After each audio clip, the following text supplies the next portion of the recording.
Good morning. Last week we spoke about the fact that when the Torah describes the mitzvah of building a Mishkan, so the Torah first describes the furniture, and then afterwards the Torah speaks about the house itself, the temple itself. And we explained what exactly was the significance of mentioning furniture first, and then only afterwards the house. The furniture represents, the Aron represents ideology, and the temple itself represents the practicalities in which we house the ideology. That's what we spoke about last week. I'd like to actually continue with this theme and to point out the following problem, that the Parshiot that speak about the Mishkan is basically four Parshiot. Parshiot Truma and Tetzaveh, on the one hand, that speaks about the instructions to build the Beit HaMikdash, the Mishkan. Then it's interrupted with Parshat Ki Tisa, which speaks about the catastrophe of the golden calf.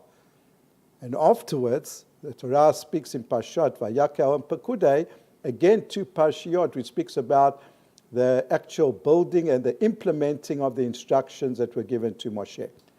Now, when the Torah, if we look at the way that these four Parshiot are structured, so Parshat Truma and Tetzaveh, the Torah describes always the furniture and afterwards the temple, the Mishkan. And in Parshat Vayakel and Pekudei, here the Torah speaks about, first of all, the temple, the Mishkan, and afterwards the Kelim, as logically would imagine. So why this shift? Why is it that then in the first two Parshiot we describe the furniture and afterwards the house? And then after Parshat Ki Tisa, suddenly the Torah switches its Seder, its sequence, and describes first of all the house, the Mishkan, and afterwards it speaks about making the Kelim. And I'd like to explain it on the basis of a great principle that Rab Shlomo Volman Zatzal in Alei Shur, he didn't speak about this matter, but I'd like to use a principle that he spoke about to explain this matter. He said that when we look at the two Parshiot of Kriyat Shema, we see that there's a similar problem concerning the sequence of Talmud Torah and Tefillin. In the first Parsha of Parshat Kriyat Shema, the Torah says, Veshinantam levanecha, you have to teach the Torah diligently to your children, speak about the words of Torah, speak the words of Kriyat Shema, b'shivtecha b'veitecha, etc. And then the parasha ends off, ukshartam le'ot al yadecha vayu letotafot beinenecha. The Torah speaks about the mitzvah of tefillin and the mitzvah on your hand and on your head. So first of all, in the first parasha, we've got the mitzvah of Talmud Torah, and afterwards we've got the mitzvah of tefillin. But in Parshat Vaya'im Shamoah, the Torah reverses it. The Torah says as follows, the Torah speaks about binding the tefillin on our hands and afterwards placing it on our eyes. And afterwards the Torah says, V'limadatem otam et bnechem, and you should teach these matters to your sons, to your children, etc. So why this difference? That in Parsha Rishonah, we've got, first of all, the mitzvah of Talmud Torah and then the mitzvah of Tefillin.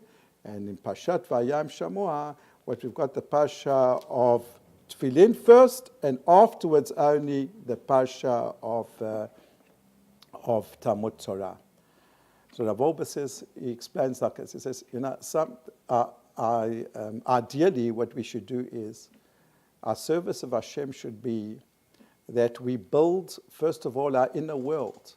And that's what the first parasha speaks about. The first parasha speaks about V'ahavta et Hashem Elokecha b'chol levavecha v'chol nafshecha v'chol medecha. It speaks about Shema, about the unity of God, and then it speaks about the love of God with all our hearts and minds and soul.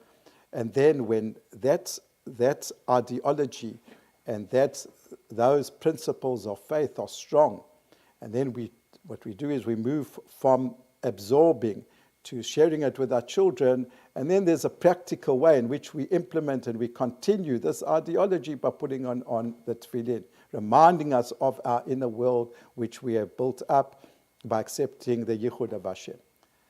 But then Parshat Vayam Shemoah speaks about if the Jewish people sinned and they will go into Galut, and they will be expelled from Eretz Israel.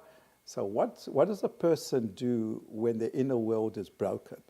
How do they then build up themselves and their character once again? And here the Torah says, so sometimes the order is different. Sometimes because we've got nothing inside. So the way to build ourselves up is, first of all, to be very careful about doing mitzvot, that we have some sort of behavioral therapy. We build ourselves up by being very careful to do the mitzvot properly.